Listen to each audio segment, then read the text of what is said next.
starting from 1 year hence, and in between also in various forums it has been given out to you all. And what are the hard facts? The hard facts are that we struck and decimated their 9 terrorist camps on the 7th of May.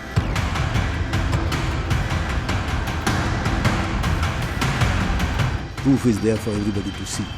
The hard facts and the ground reality is that we struck 11 of their airfields.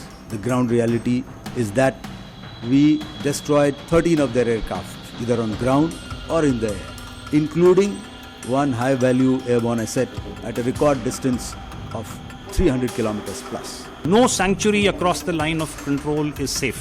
We will hit everything. He spoke about depths. We will go after everything. And I think that's been made clear in the new normal that the Prime Minister stated last year. If Operation Sindoor was proof of calibrated resolve, our next response will be about sustained overmatch. If challenged again, we will not merely respond, we will shape the battle space from the outset. The Indian Navy, alongside the Indian Army and the Indian Air Force, has demonstrated capability to strike deep, strike far, and strike sure, anytime, anywhere, anyhow.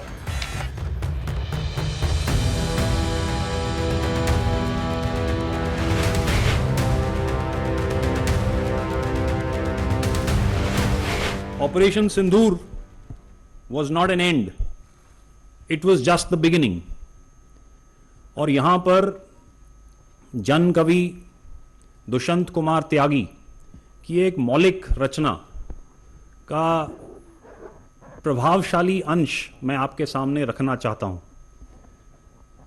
सिर्फ हंगामा खड़ा करना मेरा मकसद नहीं, मेरी कोशिश है कि ये सूरत बदलनी चाहिए। India's fight against terror, ladies and gentlemen, will go on. A year on, we remember not just the operation, but also the principle behind it. India will defend its sovereignty, its security, its people, decisively, professionally, and with the utmost responsibility. You know, as far as numbers are concerned, look, traditionally we've identified terror launch pads, terror camps, terror infrastructure across the line of control. And we are fairly well aware, our intelligence agencies usually have very good information about these details. So there are certain clusters across the line of control. I do not want to name these, for the sake of confidentiality. But there are certain clusters across Pakistan occupied Jammu and Kashmir, and today even across the international boundary, that we associate with terrorists. The dynamic nature of these launch pads and camps is a peculiar aspect. So, as you are suggesting, from time to time the numbers will differ. The very nature and geography, or should I say the layout of these terror camps and infrastructure also continues to change. What's happened to the 9 that we hit, at least as far as the 2 more famous ones are concerned, they've been in the news. There has been money that has been pummeled in to try and reconstruct those. As far as the other 7 are concerned, we have a fair idea of what the numbers are, but it's safe to presume, and I said this in my statement, Air Marshal Bharti reiterated that no sanctuary across the line of control is safe. We will hit everything. He spoke about depths. We will go after everything. And I think that's been made clear in the new normal that the Prime Minister stated last year.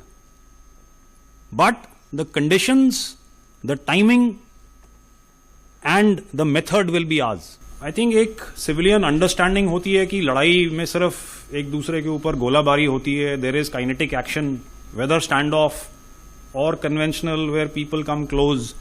लेकिन operation का जारी होना मतलब is also making preparations. और जो तैयारियां चल रही हैं, अजय बैनर्जी ने पूछा सवाल कि ट्रांसफॉर्मेशन कैसे चल रहा है. वो ट्रांसफॉर्मेशन क्यों चल रहा है? क्योंकि कुछ लेसन्स हमने इम्बाइब किए ऑपरेशन सिंदूर से. उन लेसन्स की वजह से हमें लगा कि हमने कुछ बदलाव करने हैं अपने स्ट्रक्चर्स में, अपनी ऑर्गेनाइजेशंस में, अपनी इक्विपिंग में. तो वो एक तैयारी चल रही है. उसके अलावा जो डिप्लॉयमेंट्स हैं उस पे सोच विचार चल रहा है. एक्चुअल ट्रिगर अगर होगा और काइनेटिक एक्शन की जरूरत पड़ेगी तो वो भी होगा.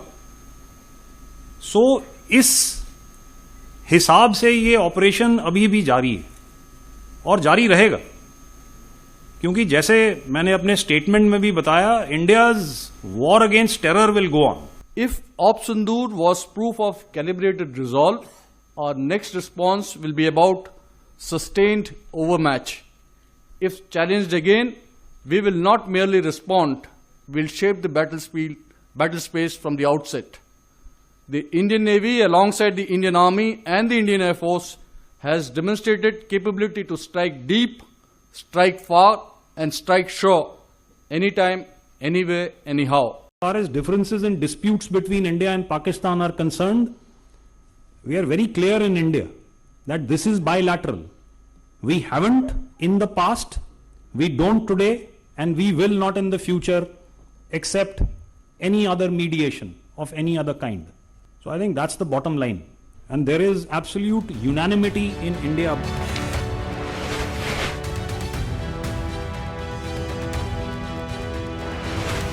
They have not been able to inflict any major damage onto our side. Okay, ना तो हमारे कोई military infrastructure damage हुआ है, ना much of civilian structures. So whatever they came with, okay, be in terms of missiles, be in terms of loiter munitions, be in terms of other unmanned systems, we were able to neutralize that with our integrated approach and integrated ICCS, Akash Tir and IMSAS, okay, that we have alluded to earlier. So whatever they may say, remember, narratives and rhetoric do not give you victory. Victory is measured by hard facts, and hard facts we have given out to you earlier, 1 year, starting from 1 year hence, and in between also in various forums it has been given out to you all. And what are the hard facts? The hard facts are that we struck and decimated their 9 terrorist camps on the 7th of May. Proof is there for everybody to see. The hard facts and the ground reality is that we struck 11 of their airfields. The ground reality is that we destroyed 13 of their aircraft, either on ground or in the air, including one high-value airborne asset at a record distance of 300 kilometers plus. So that is the hard fact.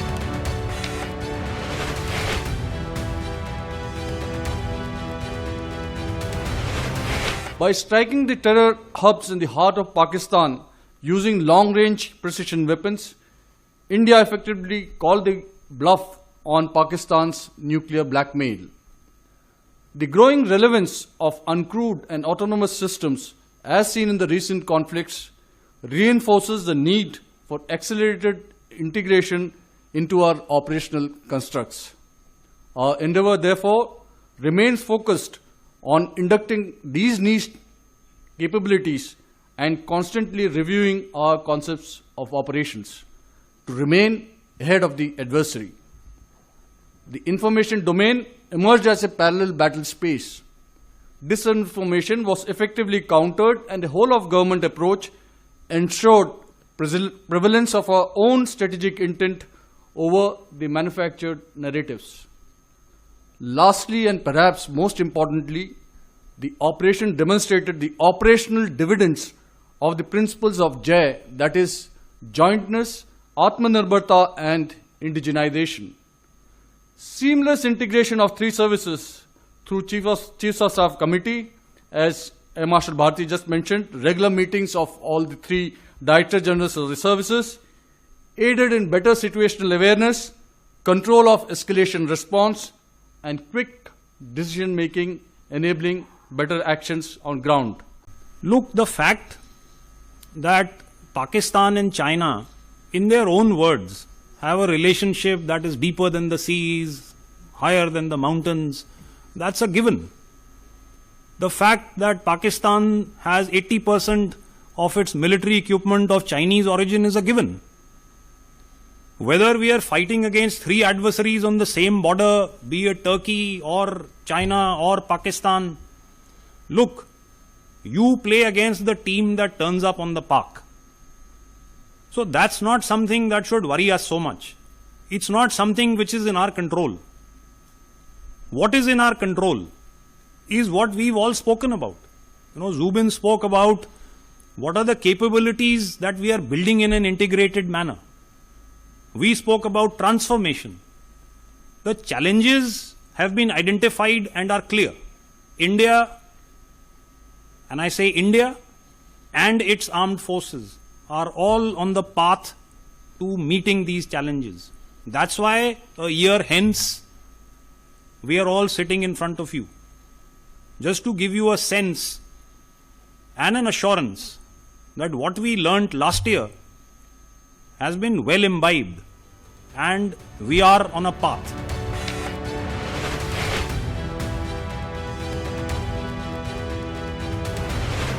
We are continuously doing the environment scan. Okay, that's our job. All right, and whatever requires to be done, we put in motion as to be always ahead, okay, of their capabilities. And between the two, of course, the dynamics are different between Pakistan and China. But we are continuously factoring in, and if I could support that argument with certain projects, okay. You would remember we have already contracted for the S-400s. Okay, some units were still yet to fetch in. So they are fetching in now. So that is one input. We are also working on indigenous systems like Kusha, which you would be aware of, and our DRDO is working on that, and which we hope that it will be available to us in near future.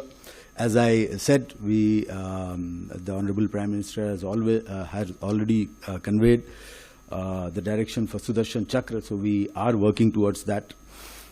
As also of our own indigenous air-to-air missile Astra, so we are trying to improve on that. Various other projects, QR-SAM. So it's a continuous process, and it's not that we don't articulate in the open media as to what all we are doing, but lots is happening, and rest assured that we aim to be ahead of their capabilities.